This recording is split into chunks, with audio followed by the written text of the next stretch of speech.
The hands of the wall clock were slowly approaching 11 o'clock in the evening. Alejandra sat in the old wicker chair she'd inherited from her father, monotonously stirring her long-cooled tea. It was a sweltering evening, typical of their small Colombian town. The mosquito netting on the window moved faintly in the breeze, and somewhere in the distance, dogs barked excitedly. She glanced at her watch once more. Mauricio should have been back 3 hours ago. Today was payday for the field workers, and Alejandra knew exactly what that would mean. After months of relative calm, she was beginning to feel that heavy sense of anticipation and anxiety again. The old house was silent.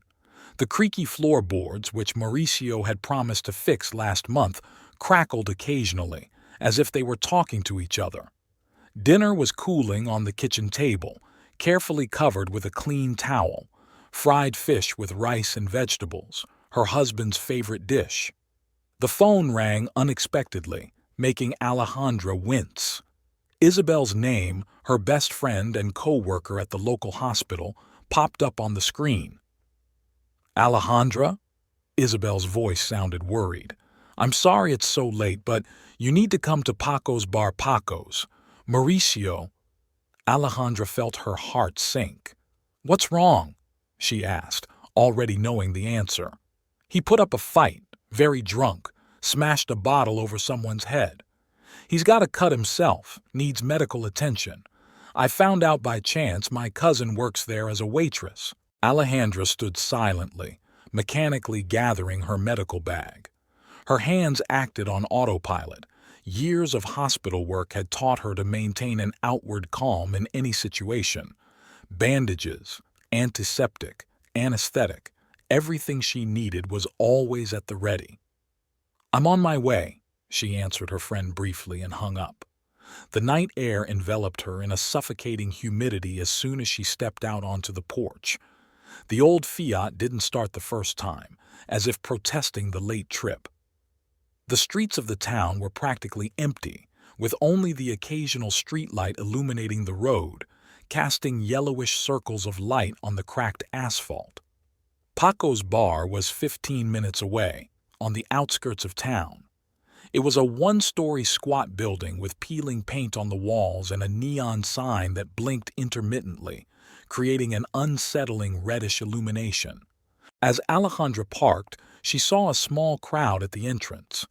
Mauricio was sitting on the ground, leaning against the wall. His once white shirt was stained with blood and a deep gash was visible above his left eye.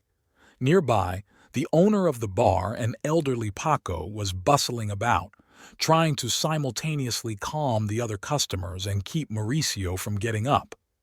"Alejandra!" Paco exclaimed, spotting her. "Thank goodness you made it. I didn't know who to call." She nodded silently, kneeling down next to her husband.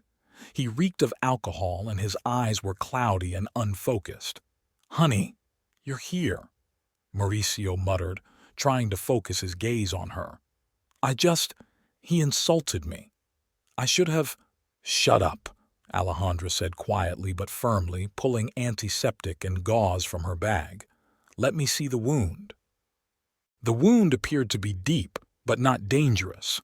While she treated the cut and applied a bandage, Paco explained what had happened. Some commuter had grazed Mauricio's shoulder, didn't apologize, and a verbal altercation ensued that quickly escalated into a fight. Bottles, chairs, a broken mirror behind the bar, all the usual set of drunken brawls in a provincial bar. "We need to go to the hospital," Alejandra said, finishing with the bandage. "The wound needs to be stitched up." Mauricio tried to object, but she was already helping him up, holding him by the shoulders. He was wobbly, but still managed to walk to the car, leaning on his wife. Paco and 2 other visitors helped him into the front seat. The drive to the hospital was spent in heavy silence, punctuated only by the mumbling of Mauricio, who was slowly beginning to sober up and now complained of a headache. Alejandra drove the car, gripping the steering wheel tightly and trying not to think about the fact that this was the 3rd such incident in the last year. They were met at the emergency room by the nurse on duty, who only shook her head when she saw Alejandra. Everyone here knew each other, and the story of her and Mauricio's relationship was no longer a secret. While the doctor stitched up the stitches, Alejandra sat in the hallway on a hard hospital chair, looking at her hands, still stained with her husband's blood. Her mind reeled with thoughts of how they had gotten to this point, of Mauricio's endless promises to quit, of how she had believed him every time and hoped for the best. An hour later they returned home. Mauricio, who had been sedated, fell fast asleep without even undressing. Alejandra took off his shoes, covered him with a blanket, and went out onto the porch. Night was already beginning to recede, the sky faintly brightening in the east. She had to be at work in a few hours, and she knew she wouldn't be able to sleep. Alejandra sat down in the same wicker chair where she had waited for her husband a few hours ago. The cooled tea was still on the table beside her. She picked up the cup and took a sip of the bitter cold liquid. There was a new day ahead, and she had to find the strength to face it with the same fortitude she had met all the previous ones. The alarm clock rang at 6 in the morning, though Alejandra hadn't slept a wink anyway. She rose carefully from her chair, careful not to disturb Mauricio, who was still asleep on the couch. His face seemed tense in his sleep, the bandage over his eye slightly soaked with blood. Quietly treading the creaky floor, she made her way to the kitchen. Mechanically, she poured coffee into an old coffee pot her mother had once given her. Simple morning rituals helped her gather her thoughts. While the water boiled, Alejandra pulled a clean uniform from the closet. The white robe was the one thing in their house she always kept in perfect condition. Mauricio mumbled something in his sleep and rolled over onto his other side. Alejandra had left him an anesthetic on the table and a note with instructions on how to treat the wound. She knew he would sleep until noon and then go to work in the fields, pretending nothing had happened. The hospital greeted her with the usual bustle of early morning. The orderlies were delivering breakfast to the wards, the nurses were passing the shifts to each other, and somewhere in the distance she could hear the crying of a newborn baby. This was her world, a place where every day she felt needed and able to make a difference. "You look awful," Isabel appeared as if out of nowhere, handing her a fresh coffee from the machine in the emergency room. "I saw the notes from the night shift. 6 stitches. Alejandra nodded, accepting the hot cup. Isabel wasn't just a co-worker. In 15 years of working side by side, she'd become almost a sister to her. She was the one who had supported Alejandra through all the difficult situations with Mauricio. "The first patient in 20 minutes, Alejandra tried to interject, but Isabel pulled her firmly into the resident's room. "We have time. Talk to me." The small room smelled of medications and old cardboard folders with case histories. Alejandra sank down onto a sold-out couch that had stood there seemingly since the hospital's founding. Same old, she rubbed her eyes tiredly. Payday, bar, fight.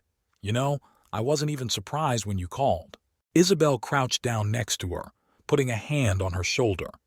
"How much longer are you going to put up with this? He's not going to change, Alejandra. People like him never change." "He wasn't always like this." Alejandra fixed a disheveled strand of hair.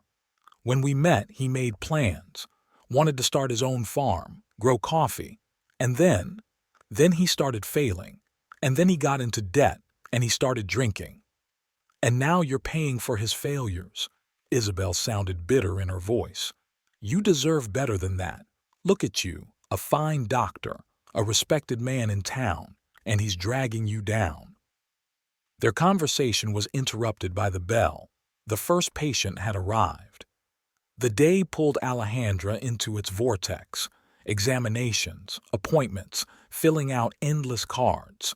An elderly woman with arthritis, a young mother with a child with a cold, a worker with a cut hand.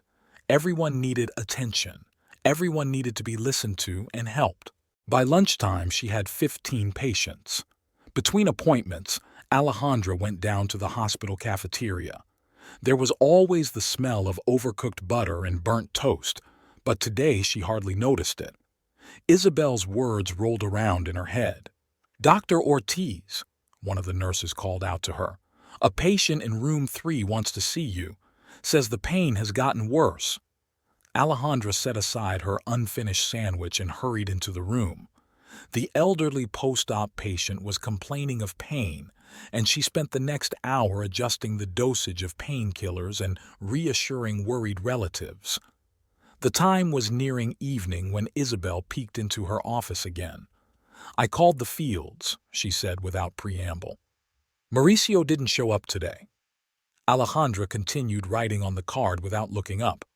"I know. He's in no condition to work after yesterday." "Alejandra." Isabel crouched on the edge of the desk. "Listen to me. You can't keep living like this. Every time you forgive, every time you hope he'll change, it's destroying you." "What do you suggest?" Alejandra finally looked up. "Abandon him? He's my husband, Isabel. I made a vow for better and for worse." "The vow works both ways. And him? Does he remember his promises?" Their conversation was interrupted by a knock on the door. The last patient for the day had arrived. Isabel shook her head and walked out, and Alejandra went back to work, habitually hiding her feelings behind a mask of professionalism. She returned home after dark. Mauricio was sitting in the kitchen, a cup of cool tea in front of him. The bandage on his forehead was fresh, which meant he'd read her note and treated the wound. "How are you?" Alejandra asked, setting her bag on a chair. "My head is splitting," he grumbled. "I'm sorry about last night. I didn't mean for it to come out like that." Alejandra slowly removed her robe and hung it on the hook by the door. She felt she should say something now, that this was the moment for a serious conversation, but the fatigue of the last 24 hours was pressing an unbearable weight on her shoulders. "We need to talk," she finally said, sitting down across from her husband. And this time, a real talk. Mauricio sat motionless, staring into his cup of cool tea while Alejandra spoke. Her voice, usually calm and soft, now sounded with an unaccustomed firmness. "I can't live like this anymore." She placed her hands on the table, interlocking her fingers. "Every time you get your paycheck, I wait for a call from the bar or the hospital. Every time I hope it'll go around, and every time I'm wrong."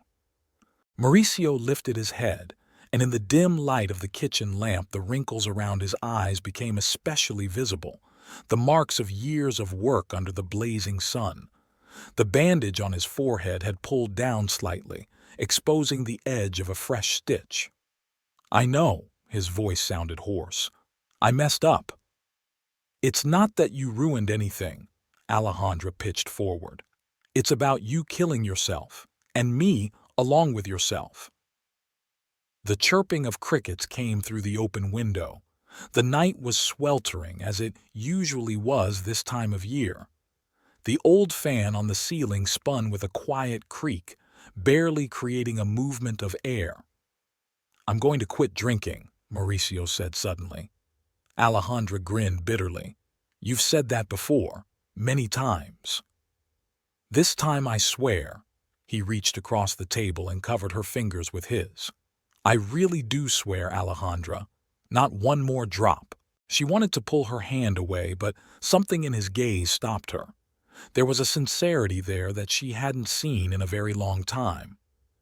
"If you break that promise," she said slowly, "I will leave. Forever." He nodded, and they sat like that for a long time longer, holding hands over the old kitchen table. The following weeks were a time of change. Mauricio really stopped drinking. Every night after work he came straight home, bypassing Paco's bar. His hands, always calloused from working in the fields, now smelled of earth and herbs, not alcohol. On weekends he started fixing up the house. First, he worked on the creaky floorboards, methodically removing the old boards and replacing them with new ones bought with the money he had saved from his drunken salary. The sound of hammering echoed throughout the street, and neighbors peered curiously over the fence. Alejandra watched these changes with cautious hope. Each morning as she left for work, she still expected the worst, but the days added up to weeks, and Mauricio kept his word. One evening she came home and found him painting the walls in the kitchen. The fresh beige paint hid all the stains and cracks that had accumulated over the years. A small pot of basil appeared on the windowsill. Mauricio remembered how she'd always dreamed of having her own herbs for cooking. "That's not all," he said, noticing her surprised look. "I made a deal with Don Ramon. He's selling a piece of land just outside of town. It's small, but enough to start. It will be possible to grow coffee like I've always wanted to." Alejandra took a seat at the table, looking around the transformed kitchen. "And the money? I've been saving." He sat down next to her. "Everything I used to spend on booze. And Don Ramon agreed to an installment plan. He says he's known me since I was a boy and sees that I've changed." The same fire burned in his eyes as it had when they'd first met when they were young. Then he spent hours telling her about his plans, how he would build his own business, how they would live in a big house with a garden. Life was gradually getting better. Mauricio returned from work tired but satisfied. In the evenings they began to have dinner together again, as they had done before. He talked about his work in the fields, about his plans for the future plot, and she shared stories from the hospital. Even Isabel, always skeptical, began to notice the change. "He's really different," she said one day during a lunch break. "I saw him at the store yesterday, buying paint for the house. He looks healthier and his eyes are clearer." Alejandra smiled as she stirred her hospital coffee. "It's been 2 months, not a single breakdown." "I'm happy for you." Isabel put a hand on her shoulder. "Really glad. Maybe I was wrong about him." The evenings began to fill with new sounds, the clatter of a hammer, the rustle of sandpaper, the creak of freshly painted shutters. Mauricio was methodically rebuilding their little house, as if trying to make up for all the years he'd spent in an alcoholic haze. One evening, as they sat on the renovated porch, he said, "You know, I realize now what I put you through. All these years. I don't know why you didn't leave." Alejandra looked at his profile in the twilight. The scar above his eyebrow was almost healed now, leaving a thin white line, a reminder of the night that had changed everything. "Because I always believed that the Mauricio I fell in love with was still out there somewhere." She took his hand. "And I was right." At that moment, a woman they hadn't seen before appeared on the street. She walked slowly, looking around, obviously searching for the right house. She was followed by a boy carrying a suitcase. "Probably to Dona Estela's," Mauricio suggested. "I hear she has a daughter coming to visit." The new neighbor quickly became a topic of conversation on their little street. Dona Estela couldn't be happy about her daughter's arrival, telling everyone she met that Carolina had finally returned home after 10 years of living in the capital. Rumors spread quickly. Divorce, failed career, searching for a new beginning. Alejandra first met Carolina at the well where she went to fetch water for her kitchen herbs. The plumbing in their neighborhood was often broken. The new neighbor stood leaning against the stone ledge, gazing pensively into the dark depths. "Hello." Alejandra set the bucket on the ground. "I live in the house across the street. My name is Alejandra Ortiz." Carolina turned around, and Alejandra involuntarily noted her attractiveness, dark curly hair styled with urban chic, an expensive dress out of place in their dusty town. "Carolina Valencia," she smiled, showing even white teeth. "It's nice to meet you. My mom told me a lot about you, the local doctor, helps everyone in the neighborhood." Her voice had a slight metropolitan accent, and her movements were smooth, polished, the kind of manners you don't find in their provincial town. They got to talking. Caroline asked about local life, about her work at the hospital, complained about the lack of the usual metropolitan amenities. Come to our house for dinner, Alejandra suggested unexpectedly. Saturday night. You'll meet my husband, sit and talk. Carolina brightened. I'd love to. May I bring dessert? I learned in the capital how to make an amazing passion fruit cake. On Saturday, Alejandra had been preparing since morning to receive her guest. Mauricio helped her, sweeping the newly renovated veranda, arranging chairs.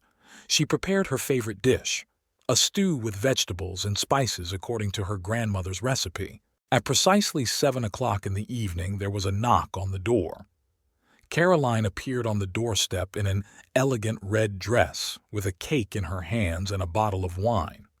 It's non-alcoholic, she said, noticing the fleeting tension on Alejandra's face. Mom told me you don't drink.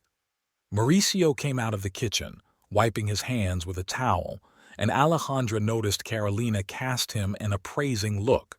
Her husband had indeed changed in recent months. Without alcohol, his face had freshened, and the work around the house and in the fields had given his muscles new strength. Mauricio Rivas, he introduced himself, extending his hand. Carolina Valencia. She held his hand in hers a little longer than necessary. Heard about you from my mom. They say you're going into the coffee-growing business? They sat down at a table set with the finest tablecloth, a wedding gift from Alejandra's mother. The conversation was relaxed, and Caroline was a great storyteller. She talked about life in the capital, about fashionable restaurants and theaters, about her work in a large company. And why did you decide to come back? Mauricio asked, pouring himself a second portion of meat. A shadow ran across Carolina's face. Sometimes life in the big city can be very lonely, especially after a divorce. She looked at Mauricio with a long look. It's different here. People are real, genuine, people like you. Alejandra felt a slight unease at that look, but pushed the unpleasant feeling away. Carolina was just being friendly, nothing more. The conversation turned to Mauricio's plans for growing coffee. He talked excitedly about the plot of land he was going to buy, the varieties of coffee trees he wanted to plant. Carolina listened with genuine interest, asked intelligent questions, and laughed at his jokes. You should definitely visit one coffee plantation near the capital, she said. I know the owner could arrange a visit. They use the latest growing methods there. That would be wonderful. Mauricio's eyes lit up with enthusiasm. Alejandra gathered her plates in silence as she watched her husband and Carolina passionately discuss the specifics of coffee growing. She had never been able to sustain such a conversation. Her knowledge was limited to medicine and hospital work. When it came to dessert, Caroline insisted on cutting and arranging the cake herself. She moved gracefully through the kitchen as if she were a hostess, not a guest.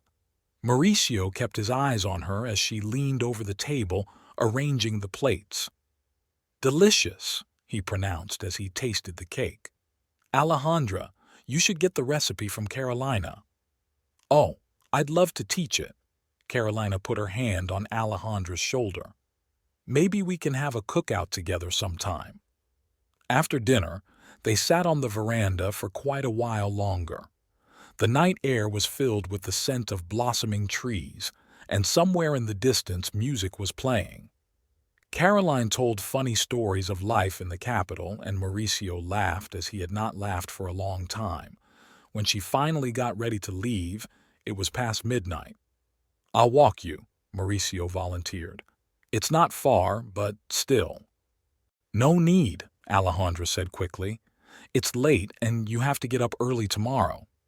That's okay, Carolina smiled. I live across the street after all. It was wonderful, thank you for a lovely evening. She hugged Alejandra goodbye, and she caught a whiff of expensive perfume, the kind you couldn't buy in their town. Be sure to come back again, Alejandra said, feeling she had to say it. Later, lying in bed, she listened to Mauricio humming something to himself as he washed his face before going to bed. It had been a long time since he had been so animated after dinner with guests. Nice woman, he said, climbing under the covers. and knows a lot about the coffee business. Could be a useful contact." Alejandra mumbled something inarticulately in response. She thought about the way Carolina had looked at her husband, the way she'd laughed at his jokes, the way she'd casually touched his hand while passing the salt. These little things were adding up to a picture she didn't want to see in its entirety just yet. After that memorable dinner, something subtly changed in their measured life. Mauricio still got home from work on time, continued to renovate the house and stayed away from alcohol, but Alejandra noticed small, almost imperceptible changes in his behavior. Now he lingered more often at the mirror in the morning, more carefully choosing shirts for work. There was a new energy in his movements, as if he looked forward to something special every day. He started using cologne, an inexpensive cologne bought at the local drugstore, but he had never used it before. Getting ready for work one morning, Alejandra noticed that he had cut and styled his hair, the first time he'd visited a barber shop in a long time. "Decided to take care of yourself?" she asked, trying to keep her voice sounding casual. "What's the big deal?" He shrugged, not taking his eyes off the mirror. "A man has to look good, especially when starting a new business." Caroline became a frequent visitor to their home. She'd pop in now and then for salt, then for advice, then just to chat. Always impeccably dressed, perfectly styled and manicured, she brought with her an air of metropolitan chic and ease. "Is Mauricio home?" she asked casually, even though she knew his work schedule. Alejandra found them talking more and more often, either in the courtyard or by the well. Caroline took a lively interest in her coffee-growing plans, gave her advice, told her about her connections in the capital. "You know, she really knows the business," Mauricio would say in the evenings. "Says she can help with the land paperwork. She still has some useful contacts in the capital." Mauricio's phone now rang frequently and beeped with messages.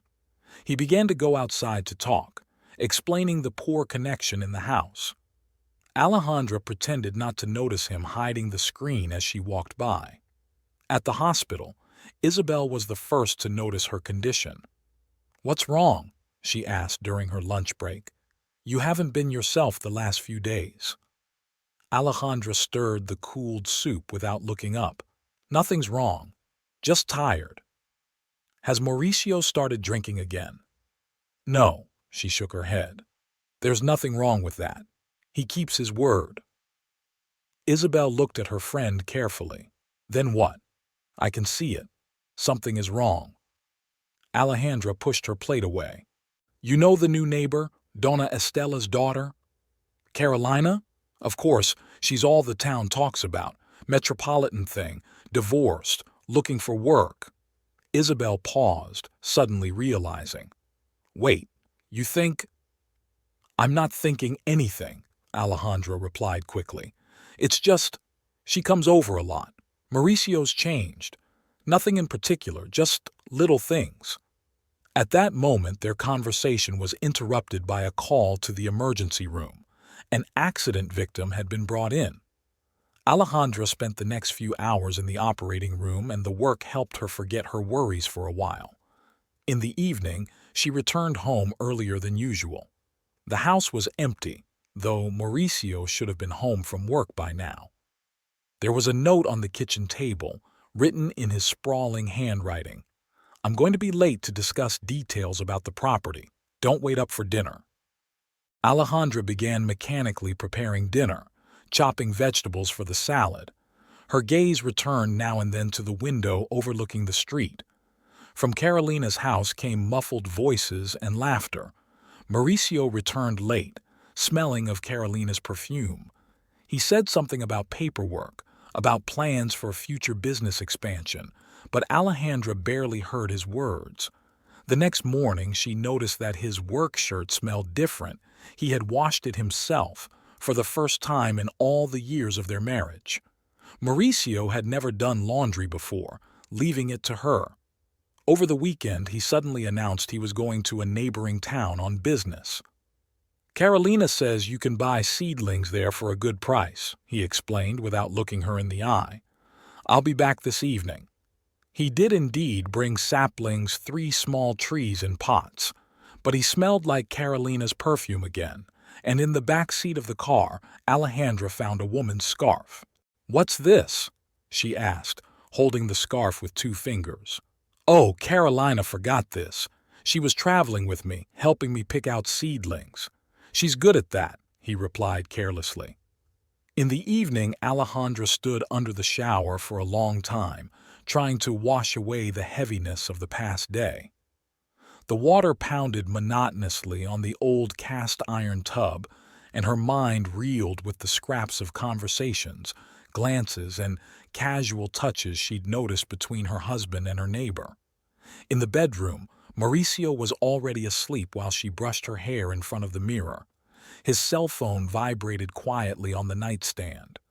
Alejandra froze with the comb in her hand.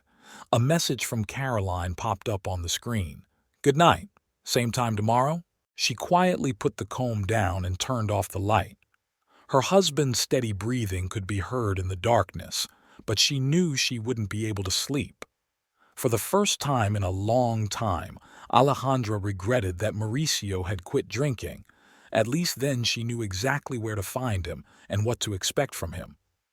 In the morning, she woke up with a headache. Mauricio had already left, leaving a note on the table. "Left early. I have to stop by the bank for a loan. I'll be there tonight." Alejandra got ready for work like a dream. She put on her robe, checked her tool bag, closed the house, all the usual actions she performed automatically. As she left the yard, she saw Caroline watering the flowers in her front garden. Her neighbor was wearing the same dress she had worn yesterday when she went to pick up the seedlings. "Good morning." Caroline waved hello. "How wonderful that Mauricio is finally starting to realize his dream. He's so determined when he wants to accomplish something." Alejandra nodded silently and walked on. The words, "when he wants to achieve something," were ringing in her ears. He used to want to achieve her, but now it had been a particularly hot day. Alejandra sat in her office at the hospital, mechanically filling out patient records, but her thoughts were far away. The fan under the ceiling was blowing stuffy air, bringing no relief. The untouched lunch was cooling on the table. For the 3rd day in a row, she couldn't bring herself to eat properly. Isabel knocked on the door. "Do you have 5 minutes? We need to talk." Alejandra nodded, setting aside her pen. Her friend closed the door tightly and sat down across from her. "I saw them yesterday," she said without preamble. "Mauricio and Carolina. They were in a cafe in the plaza." Alejandra continued to look at the patient's card, the letters blurring before her eyes. "He said he was on his way to negotiate fertilizer deliveries." Her voice sounded muffled. "They were sitting in the far corner. I came in for coffee and happened to see them. They were holding hands, Alejandra." Isabel reached across the table, but Alejandra pulled away, getting up from the table. "I have a patient in 5 minutes," she said, adjusting her robe. "Let's talk later." All day she worked like a mad woman, seeing patient after patient. Work had always been her salvation, when her hands were busy dressing and her head was full of symptoms and appointments. There was no room for agonizing thoughts. That evening she deliberately stayed late at the hospital, going through old case histories. Mauricio sent a text to say he would be delayed again. Some problems with the land documents. She didn't reply. Alejandra got home at 9 o'clock. As she passed Carolina's house, she noticed that the windows were dark, unusual for this time. Donna Estela usually turned on the lights just after sunset. Their house was empty and dark, too. On the kitchen table lay another note from her husband. "Don't wait with dinner, important meeting with potential partners." Alejandra mechanically began to do housework, dusted, washed dishes, watered the flowers on the windowsill. The basil that Mauricio had planted was beginning to yellow. She had forgotten to water it for the last few days. In the bedroom, while making the bed, she accidentally dropped Mauricio's pillow. Picking it up, she caught a familiar scent, Carolina's perfume, the same scent she had smelled when her neighbor had hugged her goodbye after their first dinner together. Alejandra sat on the edge of the bed, clutching the pillow in her hands. Images of the past weeks flashed through her mind. Mauricio's new clothes, his constant delays, the mysterious phone conversations, the casual touches between him and Carolina that she noticed but didn't want to acknowledge. Suddenly she stood up and began methodically going through her husband's belongings. In the pocket of his work jacket was a receipt from the very cafe Isabel had mentioned, for 2 coffees and 2 desserts, dated yesterday afternoon. In the wallet he'd forgotten this morning was a receipt from a women's clothing store in a neighboring town. In the file drawer, under the folders of papers on the ground, she found a glossy advertising brochure of a resort hotel 2 hours from their town. There were notes in the margins, in Mauricio's handwriting, and a date, next week. Alejandra was sitting on the floor among the scattered papers when she heard footsteps on the porch. Quickly putting everything back together, she barely had time to get up before Mauricio walked in. "Why is it so dark?" he asked, turning on the light. "Are you home already?" He smelled of cologne, but not the cheap stuff he'd bought at the drugstore, some other expensive stuff. His shirt was slightly wrinkled, a faint lipstick stain on the collar. "How was the meeting?" Alejandra asked, trying to keep her voice casual. "Fine." He made his way to the kitchen, pouring himself some water. "It seems we'll be able to negotiate a good price for the plot. My consultant says the paperwork's almost done." He faltered, but it was too late. The reservation hung in the air between them. Alejandra silently began packing for tomorrow's shift. "You've been kind of weird lately," Mauricio remarked, watching her. "Has something happened?" "No." She zipped up her bag. "Just tired. A lot of work." "Maybe you should take a vacation. Take some time off?" Alejandra froze. There was a strange insistence in his voice, as if he needed her to go away. "Maybe," she replied. "I'll think about it." As she got ready for work in the morning, she noticed Mauricio's particularly careful choice of clothes. "Important meeting?" she asked, pouring coffee. "Yeah, I have to go to a neighboring town to do some paperwork." He was diligently tying his tie in front of the mirror. "I'll be back late. Don't wait up." Alejandra escorted him with a glance out the window. He walked briskly, as if in a hurry to get somewhere. Near Carolina's house, his steps slowed. He pulled out his phone, pretended to read messages. A minute later, Caroline came out of the house, wearing a new dress and high heels, completely inappropriate for their dusty streets. They didn't say hello, didn't exchange a word, just walked in different directions. But a block later, Mauricio's car slowly drove past Carolina, stopping around a corner.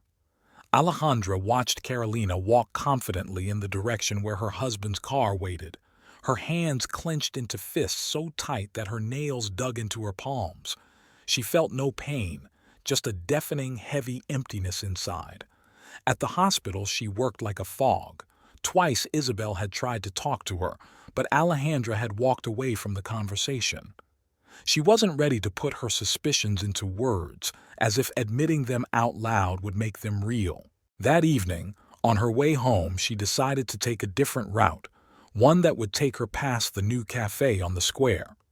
As she passed the large windows, she involuntarily peered inside. In the far corner, partially hidden by a plant in a tub, sat Mauricio and Carolina.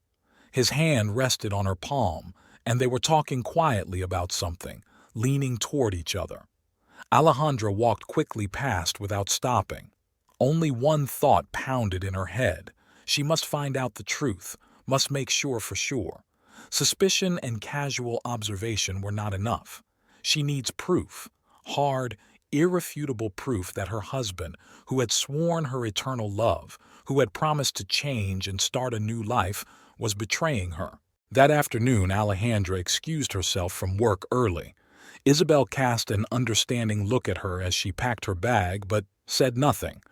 For the past few days, her friend had stuck by her side, ready to support her at any moment.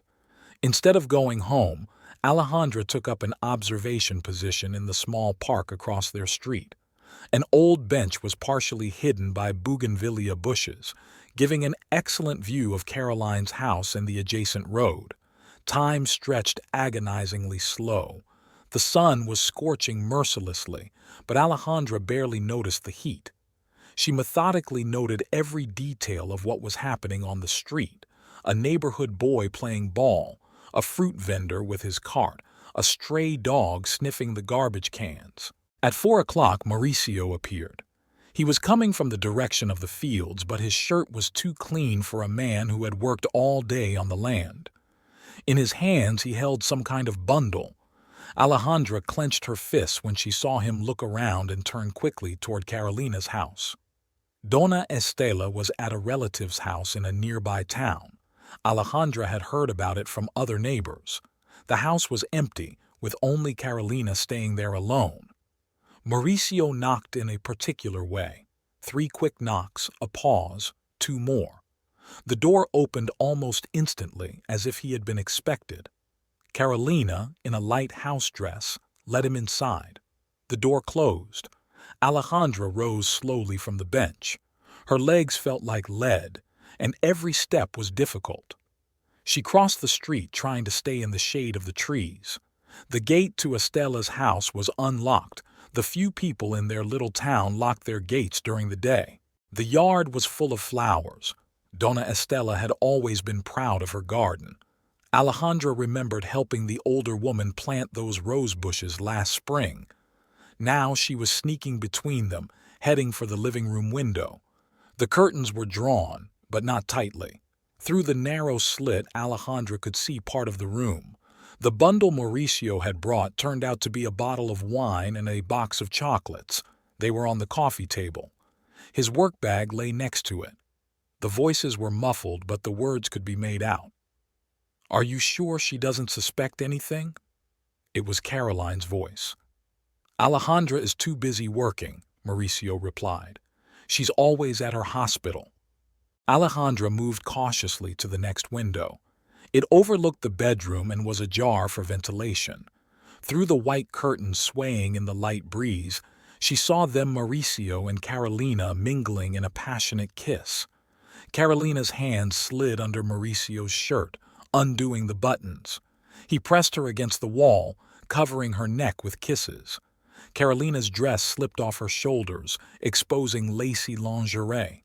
Alejandra recoiled from the window, pressing a hand to her mouth to keep from screaming. Her knees buckled and she sank straight to the ground among Donna Estela's roses. The thorns dug painfully into her palms, but that pain was nothing compared to what was tearing her up inside. Caroline's passionate sigh came through the open window, then the creak of the bed. Alejandra clamped her hands over her ears, but the sound seemed to penetrate directly into her brain. She forced herself up and stumbled out of the courtyard. Without remembering how she had traveled the distance, she found herself at her brother's house. Joaquin lived on the other side of town, in a small house he shared with an elderly aunt. He worked as a mechanic at the local repair shop and was known for his tough temper. The aunt opened the door and, seeing Alejandra's condition, silently ushered her into the kitchen. A few minutes later, Joaquin appeared, in work overalls stained with machine oil. "What's wrong, sis?" he asked, wiping his hands with an old towel. Alejandra sat at the table, mechanically stirring the herbal tea her aunt had set before her. Her hands shook. A few drops spilled onto the tablecloth, blurring in dark stains. "Mauricio," she stammered, the words sticking in her throat. I saw him, with Carolina." "With Donna Estela's daughter?" Joaquin frowned. "What do you mean, saw?" They were together, in her bedroom. I saw them through the window." Joaquin stood up abruptly, his chair toppling over with a clatter. "I'll kill him," he muttered through gritted teeth. "I swear I'll smash him into the wall." "No," Alejandra clawed at his arm. "Please, no violence. I have to deal with this on my own. Handle it? Joaquin pounded his fist on the table in fury. That bastard cheats on my sister in the house across the street and you want to deal with it. Auntie sobbed quietly in the corner, poring over her rosary. Alejandra squeezed her brother's hand tighter. Please, Joaquin. I don't want a scandal. I don't want the whole town discussing it. Joaquin slowly lowered himself back into the chair. His face was still contorted with anger, but there was understanding in his eyes. What are you going to do? He asked, already calmer. I don't know. Alejandra lowered her head. I just don't know. Everything I've believed for the last few months, his promises to change, to start a new life, it was all a lie. Stay here tonight, Joaquin suggested. Auntie will make up your bed in the guest room. But Alejandra shook her head. No, I have to go back. If I don't come home, he'll realize I know. So what? Let him realize. Let him know he's been exposed. No, she stood up, straightening the folds in her skirt. I need to hear him lie to my eyes. Have to realize how deep this betrayal runs. Joaquin walked his sister to the door. He hugged her tightly as he said goodbye. Call me if you need anything. Anytime. And remember, this house is always open to you. Alejandra walked slowly home in the thickening dusk. The streets were empty. Everyone was getting ready for dinner. Lights were on in the windows. From some of the houses came voices, laughter, the clinking of dishes, the usual sounds of family life that now echoed in her heart. As she passed Caroline's house, she noticed that the light was on in her windows, the figure of her neighbor glimpsed behind the curtain, as if nothing had happened, as if she had not just destroyed someone else's family. At home, Alejandra found the table set. Mauricio had returned before her and had even prepared dinner. He stood at the stove, stirring something in a pot, whistling a cheerful tune. Ah, you're back. He smiled without looking her in the eye. I made your favorite roast. How was your day? Alejandra looked at him, at his calm face, at his hands that had caressed another woman only hours ago, at his lips that had kissed Caroline. It was as if something inside her had shivered. It's okay, she replied, walking past him into the bedroom. I'm not hungry. Tired. She lay down without undressing on top of the bedspread. The pillow still smelled of Carolina's perfume. The night stretched on endlessly. Alejandra lay awake, listening to the breathing of Mauricio sleeping next to her. Every breath he took was painful. Every accidental touch made her shudder inwardly. The sheets smelled of his cologne mixed with Carolina's perfume, an odor that now followed her everywhere. At dawn, she rose quietly and went into the kitchen. Mechanically, she put the Turk on the stove, took out the cups, two out of habit. The morning rituals that used to bring peace now seemed a mockery. Her hands trembled as she poured the coffee. Mauricio appeared in the kitchen when the sun had already risen above the horizon. He looked rested and content, whistling some tune while tying his tie. Good morning, darling. He reached up to kiss her cheek, but she pulled away, pretending to take the coffee pot off the stove. Coffee's ready, she said dryly, placing the cup in front of him. Big day today. Mauricio sipped his coffee. We have to sign the last documents for the land. It should be resolved tonight. Alejandra nodded silently, looking into her untouched cup. She thought about how many times she'd heard about these important meetings and documents in recent weeks. You've been kind of weird lately, Mauricio remarked, looking at her carefully. Is something wrong? No, she got up from the table. I have to go to work.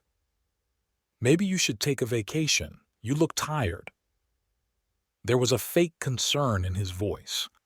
Alejandra could almost physically feel the lie in his every word. At the hospital, she worked automatically, like a robot, receiving patients, writing prescriptions, making bandages all on autopilot. Isabel tried to talk to her during her lunch break, but she dismissed it as an emergency. At 3 o'clock, A text came in from Mauricio. "I'll be late today. Important meeting with a lawyer. Don't wait with dinner." Alejandra squeezed the phone. She knew there was no lawyer, knew where and with whom he would be spending the evening. She got home earlier than usual. There was an oppressive silence in the house. She walked through the rooms, looking at familiar things with new eyes. The pictures on the walls, the old furniture, her father's clock on the dresser. Everything seemed alien, like a set in a theater.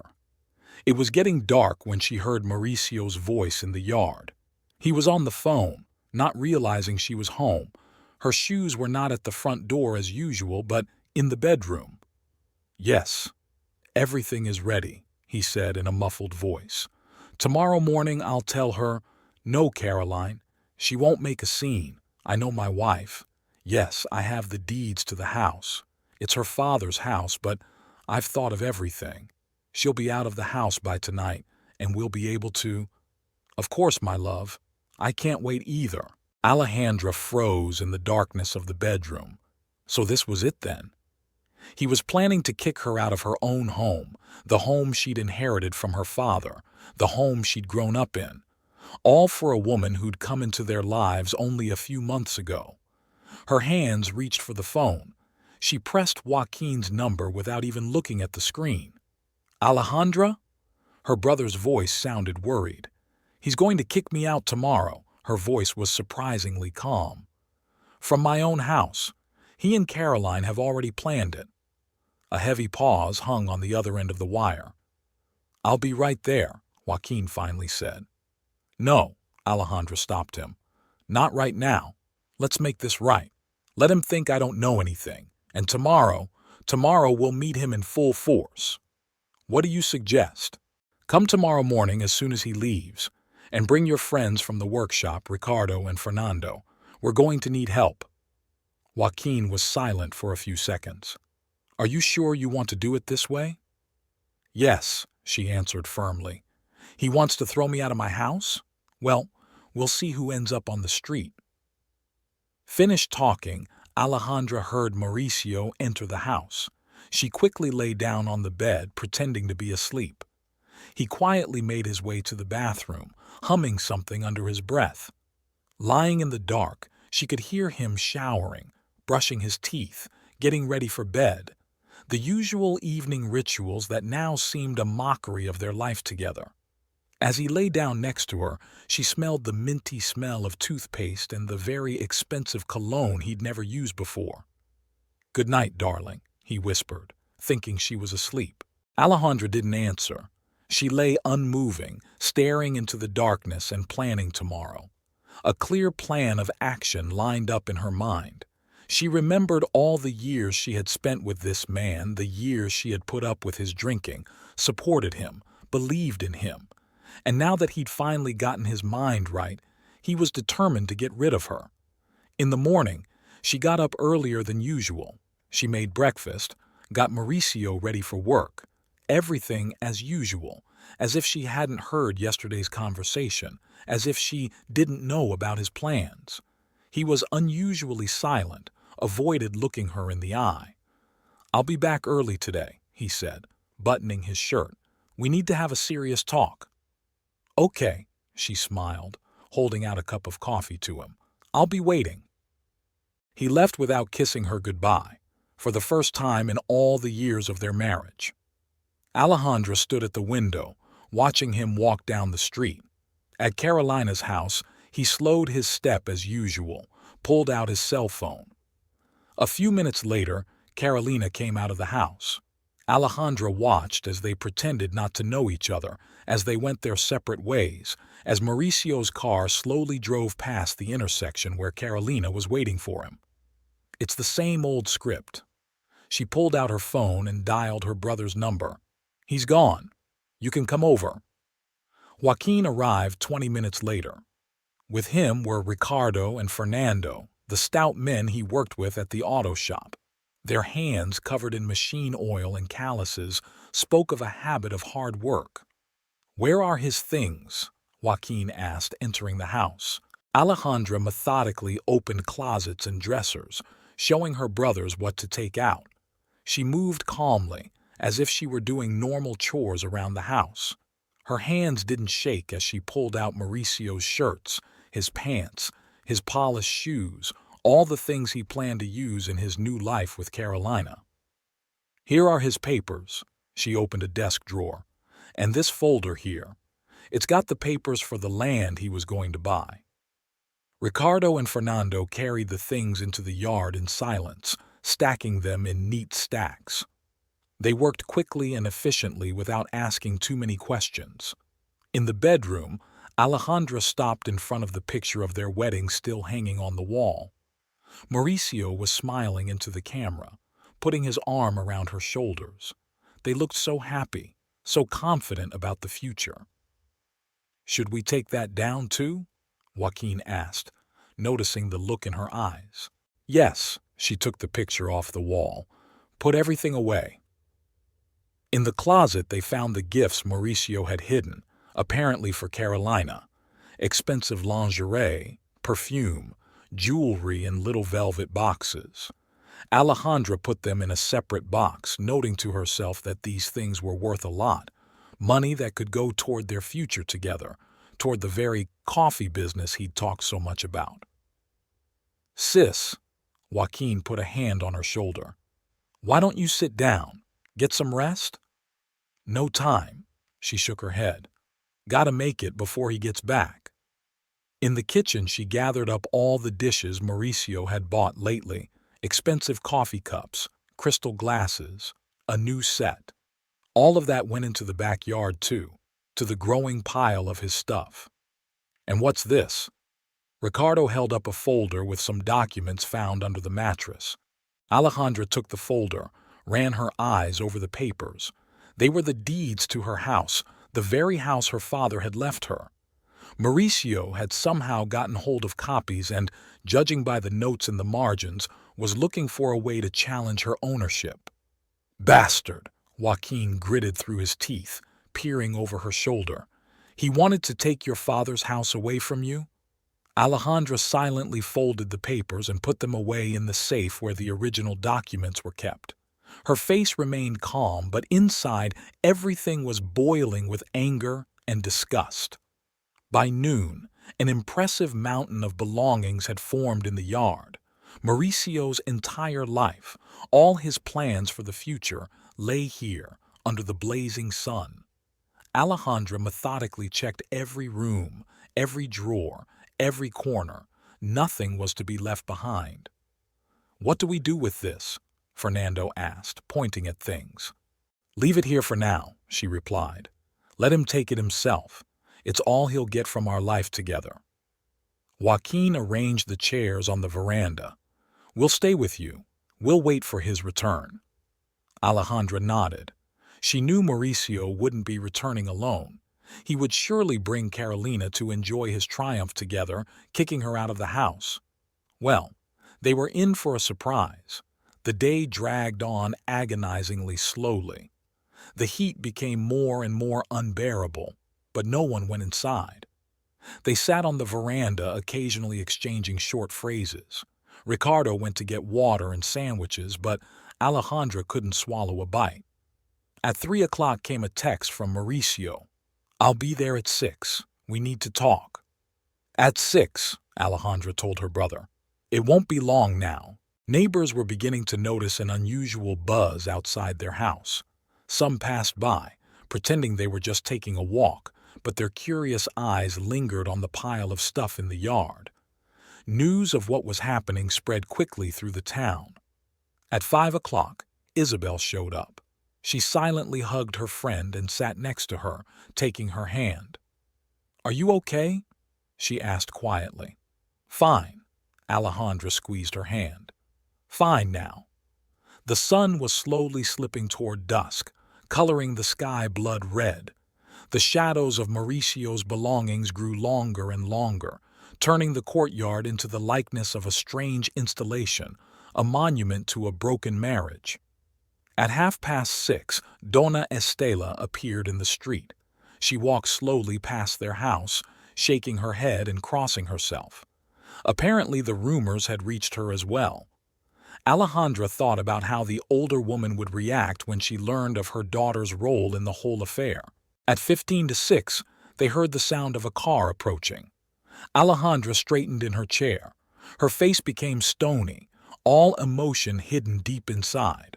Joaquin and his friend stood on either side of her like silent guards. "Remember," Joaquin said, squeezing her shoulder, "this is your home. He's a stranger here." Mauricio's car stopped at the gate. Carolina was indeed sitting in it. They weren't even trying to hide anymore. Alejandra saw them talking about something before they got out. Carolina fixed her hair, checked her makeup in the rearview mirror. They were clearly getting ready for the big moment. Mauricio was the first to push the wicket gate, holding some papers in his hands. He took 2 steps down the walkway and froze when he saw his belongings in the yard and the people on the veranda. Caroline crashed into his back, not expecting the sudden stop. "What?" he began, but his voice trailed off. Alejandra slowly stood up. For the first time all day, she felt something resembling contentment as she looked at her husband's confused face and his mistress's frightened eyes. "Welcome home, Mauricio," she said calmly, or more accurately, goodbye. An oppressive silence ensued. Mauricio stood, unmoving, his hand with the papers hanging limply along his body. Carolina crept toward the wicket, her flawless makeup unable to hide her sudden pallor. "Alejandra," Mauricio finally said, stepping forward. "Let me explain." "Explain what?" Her voice sounded surprisingly calm. "How you planned to kick me out of my own home, or how you slept with that woman in her mother's house while I was at work." Caroline made a squeezed sound and grabbed the gate. Her perfectly styled hair mussed in the evening wind. "Watch your language," Mauricio tried to put a firmness in his voice. "You don't understand."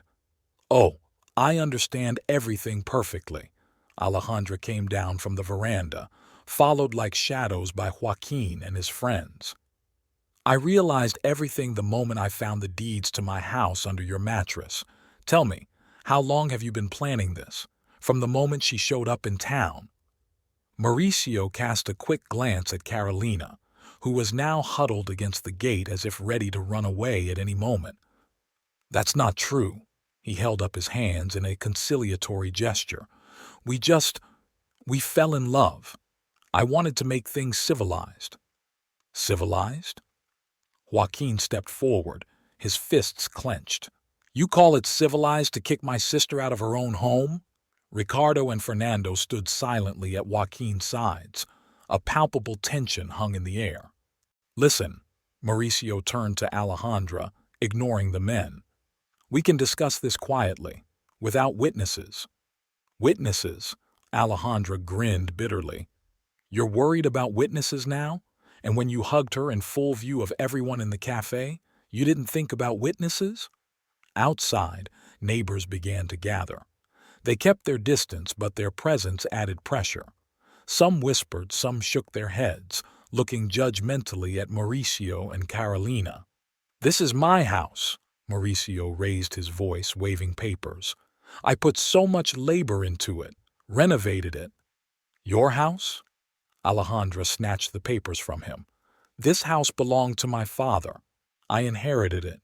And you just lived here. And now you're trying to steal it from me?" She began tearing the papers into small pieces. The wind picked up the scraps, spreading them across the yard like confetti at a perverted party. "Stop it!" Mauricio rushed to pick up the scraps. "You have no right." "I have no right?" Alejandra laughed, and in her laughter he could hear the pain of all the previous months. "Did you have the right to lie to me? Had the right to plan behind my back how to throw me out on the street?" Carolina suddenly took a step forward. "Mauricio, don't grovel. Let's get out of here. We can—" "Shut up!" Alejandra shouted with such fury that Carolina recoiled. You came into my house, ate at my table, smiled in my face, and you yourself—" Her voice trailed off.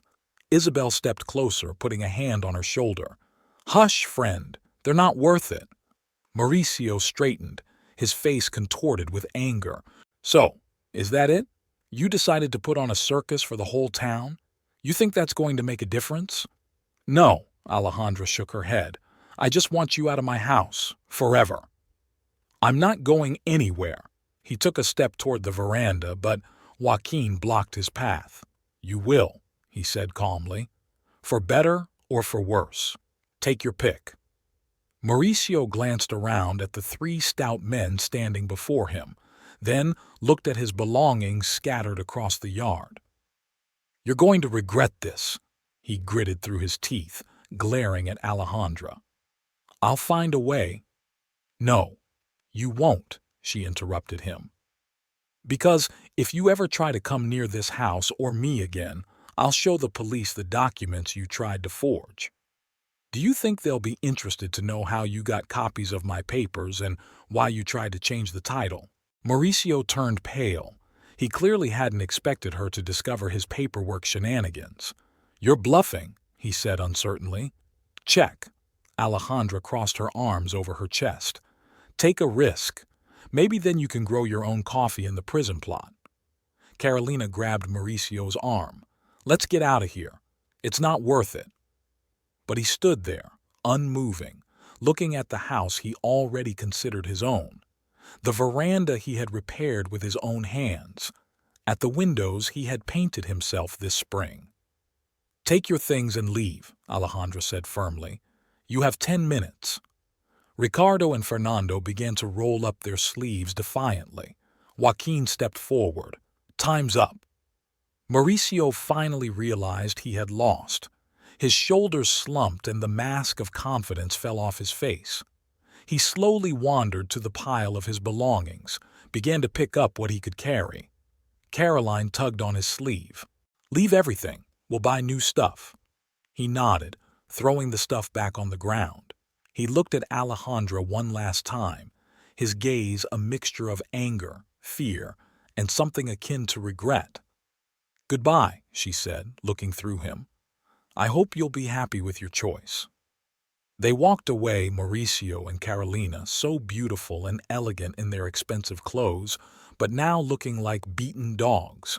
The neighbors parted to let them pass, some turning away, others openly showing contempt. Alejandra watched them until they were around the corner. Only then did she allow herself to exhale. Her knees buckled, and if it hadn't been for Isabel, she would have fallen. Let's go inside, her friend said softly. You need to rest.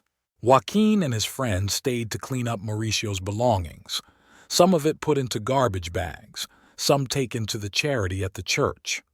The neighbors gradually dispersed, taking with them a new story to retell. The house was unusually empty without Mauricio's belongings. Alejandra sat in the kitchen, mechanically stirring the tea Isabel had made her. The evening light colored the walls in golden tones, as if nothing had changed. You did good, Isabel said, taking a seat next to her. You did the right thing. Alejandra nodded. She felt a strange emptiness inside. Not pain, not anger, just emptiness. It was as if, along with Mauricio's belongings, a part of herself had left the house. Joaquin looked into the kitchen. We're almost done. I'm going to stay the night, sleep on the couch. No need, Alejandra shook her head. I can handle it. Mom, that's out of the question, her brother said firmly. At least you don't have to be alone for the first while. She didn't bother to argue. Deep down, she was grateful. The thought of the first night in an empty house scared her more than she wanted to admit. Isabel stayed behind to help clean up.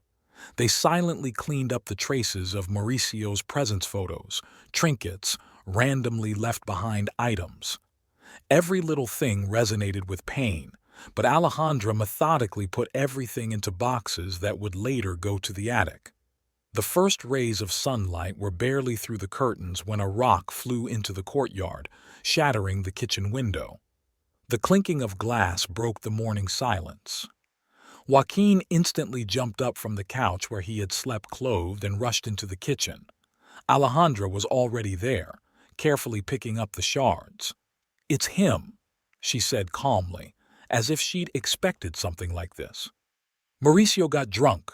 There were drunken shouts coming from outside. Mauricio, who had clearly spent the night at the bar, was demanding to be let in.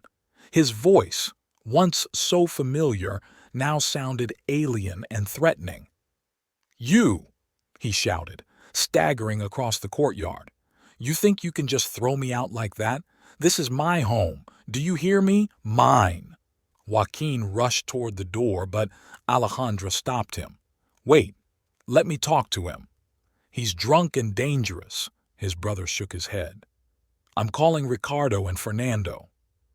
While he dialed the number, Alejandra stepped out onto the veranda. Mauricio stood in the middle of the courtyard, disheveled, wearing rumpled clothes. There was no trace of his morning elegance. In his hand he clutched an unfinished bottle. "Ah, there you are," he grinned drunkenly. "Happy with yourself? Making a spectacle of yourself for the whole town?"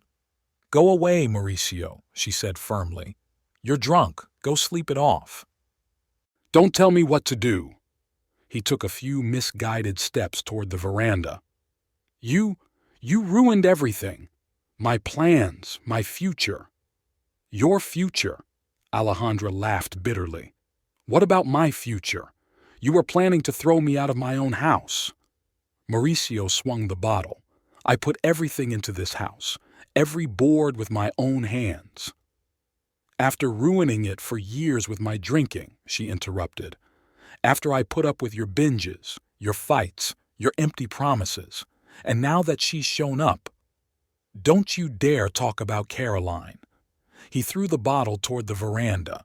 It shattered against the railing, showering Alejandra with shards.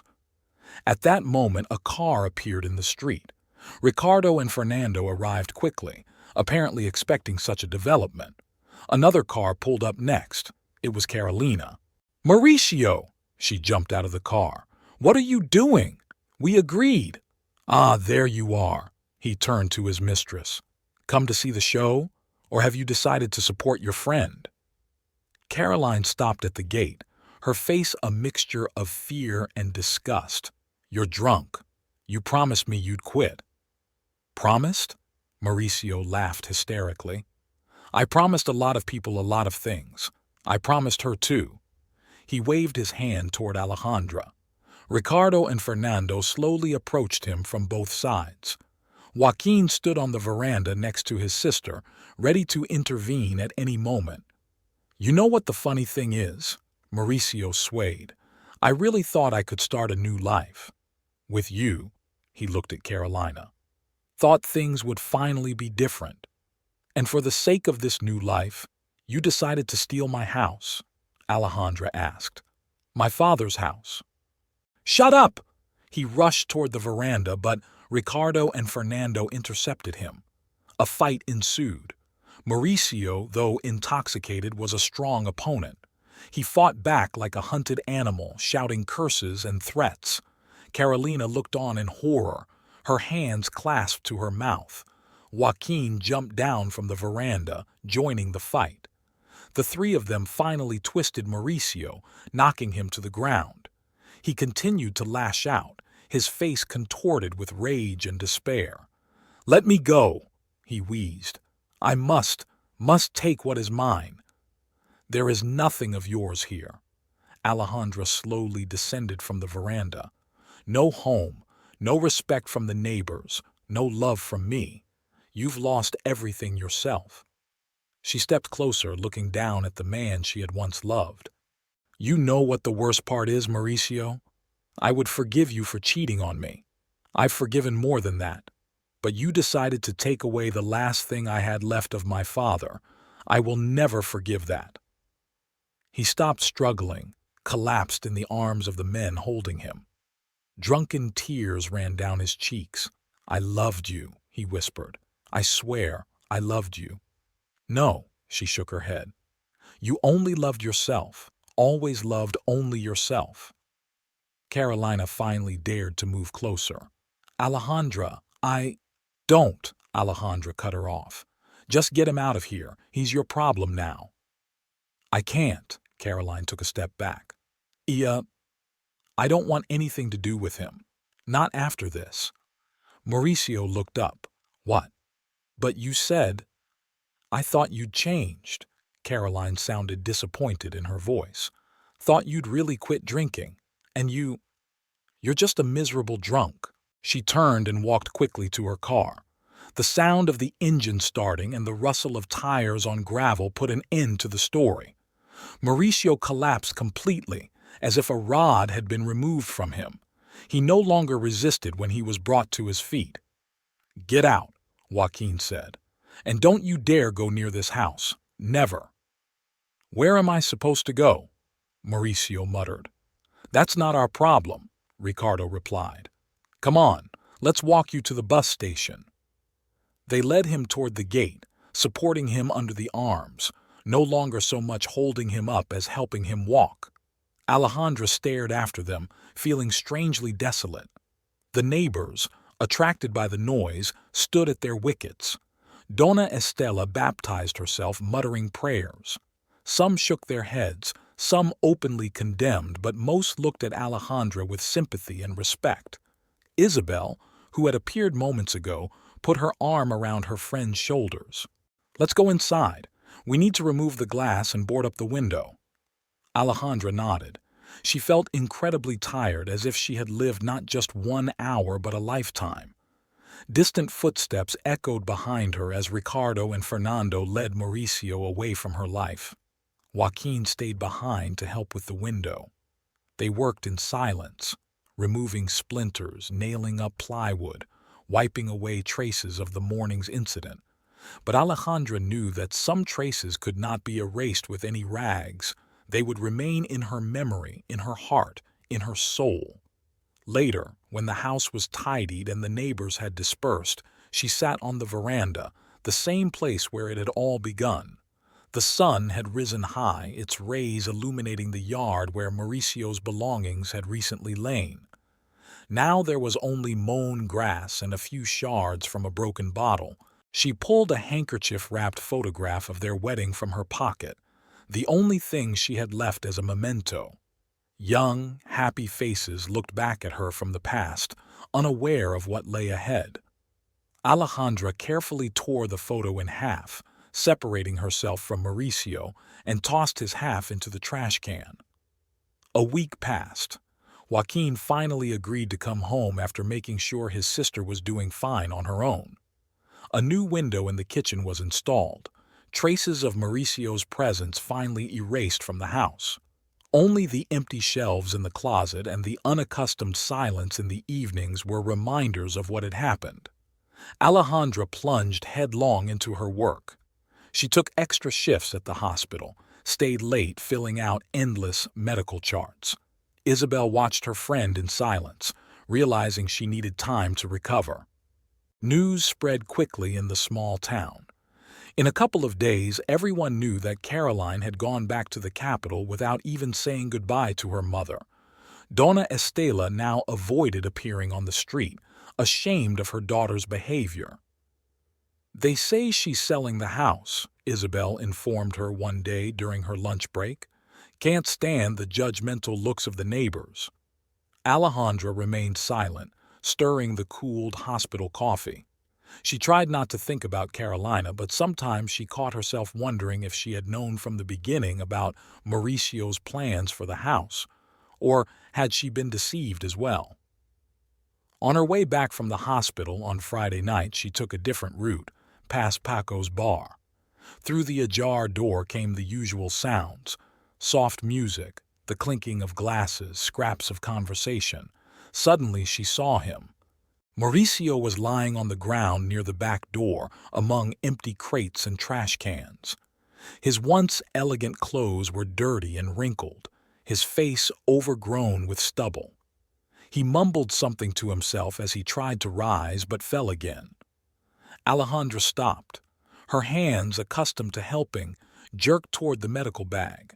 Years of hospital work had taught her to respond automatically to other people's pain and helplessness. Mauricio looked up and saw her. His cloudy eyes cleared for a moment. "Alejandra?" His voice was hoarse. "Is that you?"